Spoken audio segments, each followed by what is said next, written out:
forces. So what is a force? A force is a push or pull which, when acts on a body, causes change in its state of motion. For example, if a body is moving and if you apply a force on that body, then it can change its velocity. It can either increase its velocity or it can decrease its velocity. Or if in another case, if the body is at rest, then the force may cause the body to move. Uh, in mechanics of rigid bodies, we study the effect of forces in different categories. These are broadly classified as statics and dynamics. What is statics? In statics, the bodies are at rest. That is, when you apply the force on the bodies, it does not change their position. For example, I take an example of a wall. So there is a wall. Now you try to apply some force on this wall, but the wall will not move. Okay, rather some micro level deformations will take place in the wall. So this is a case of statics. This is a case of statics, that is the bodies are in rest. When the bodies are in motion, then it becomes a case of dynamics. It becomes a case of dynamics when the bodies are in motion. For example, if a ball is falling freely under gravity, a body of mass m is freely falling under the action of gravity, then it becomes a case of dynamics. That is, the bodies are in motion. Or you take an example of moving vehicles on the road or moving train, etc., etc. Dynamics is again classified in two categories, that is kinetics and kinematics. In kinematics, the mass of the body is under consideration, that is under the study. For example, the bodies which are under the action of gravitational force, frictional force, etc., this becomes the case of kinematics. That is, when you form the final equation, then mass will be a component in those equations. Then it becomes a case of kinetics. So next is kinematics. In kinematics, the mass of the body is not considered. That is, when the final equations of motion are formed, then mass is not included in that. The examples of kinematics are the example of a moving train. When a train moves with a certain velocity, it takes certain time. So in those equations, mass is not included. Hence, is a problem of kinematics. Next, we further study the classification of forces based on contact. Now, based on contact, the forces are broadly classified into two classes, that is contact forces and non-contact forces. What are contact forces? All the forces which requires contact of the surface to act are called as contact forces, and those forces which does not require the contact of surfaces are called as non-contact forces. The examples are frictional force, normal force, tension force, air resistance, the force which we apply on any body, the spring force. So all these forces, they require contact with the bodies to act, otherwise they will not act. And the non-contact force are the gravitational force, the electrical force, and the magnetic force. These does not require any contact. We see the different planets in the space. There is no contact between the planets, but still the earth is bound in its gravitational field by the gravity of sun. Hence it is a non-contact force. We study some other classification of forces. This classification is based on the plane of action. If we define the forces based on different plane of action, then they are classified as coplanar forces and non-coplanar forces. Coplanar forces and non-coplanar forces. What are coplanar forces? If all the forces act in a same plane, then they are called as coplanar forces. For example, in this plane of your mobile which or laptop, whatever you are seeing, if I make a body and apply different forces on this body in any direction,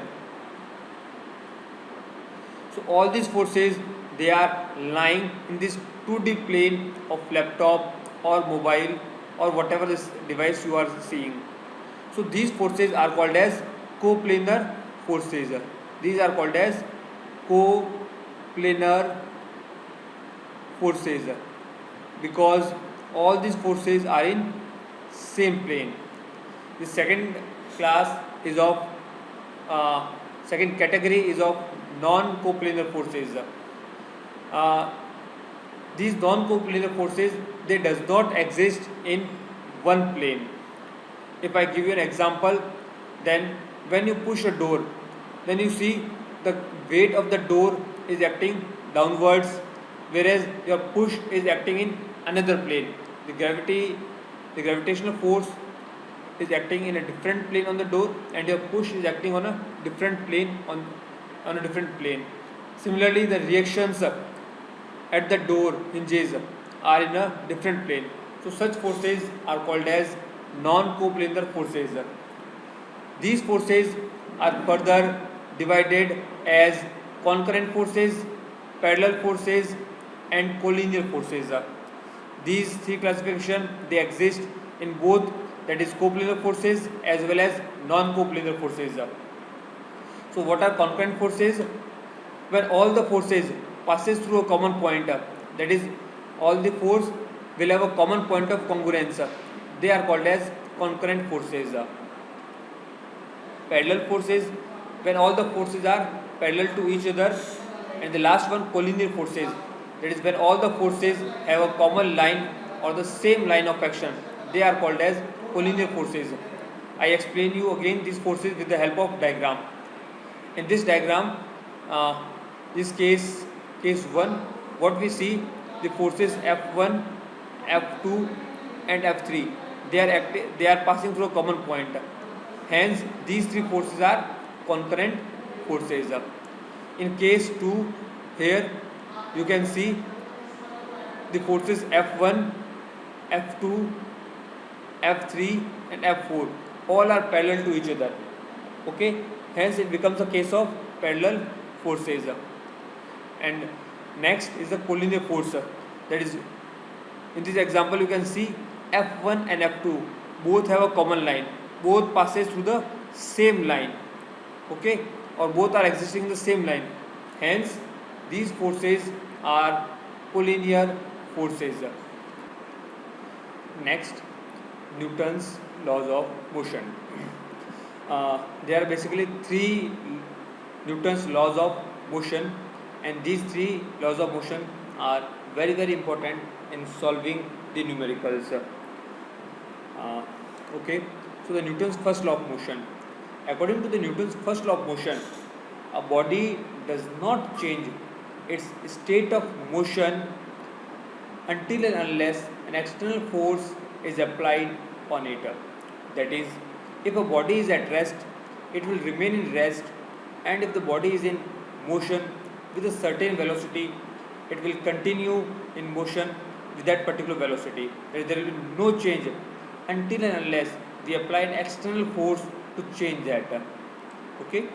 Uh, Next is Newton's second law of motion.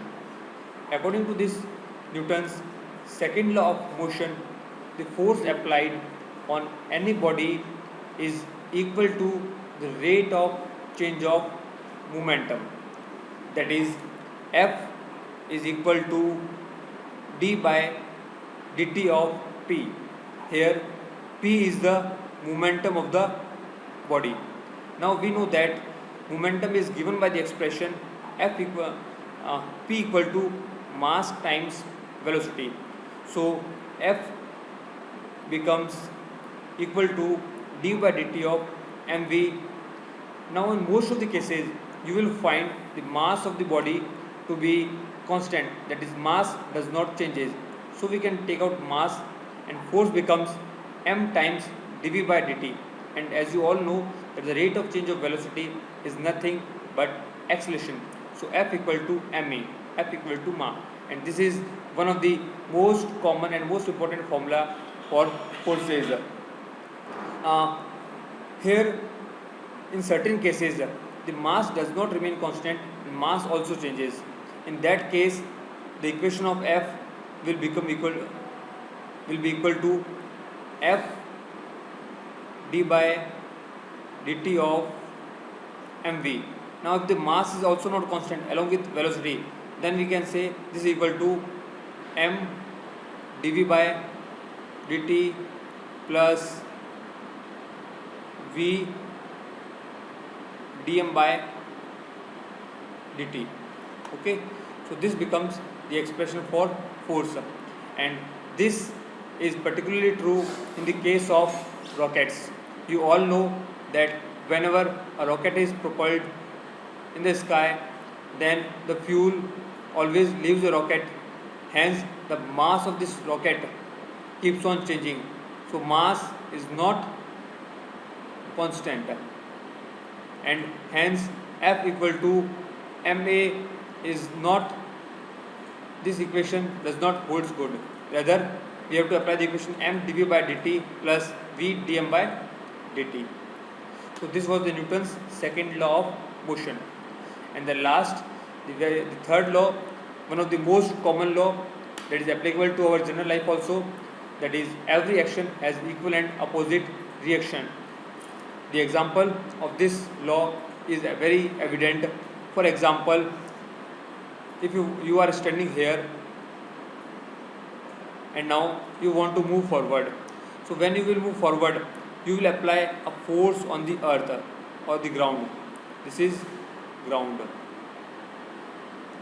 So when you apply a force on the ground again pushes you forward. Okay, and this is a horizontal component, and as a result of which you are able to move. Now if you see a very slippery surface, a very or I can say frictionless surface,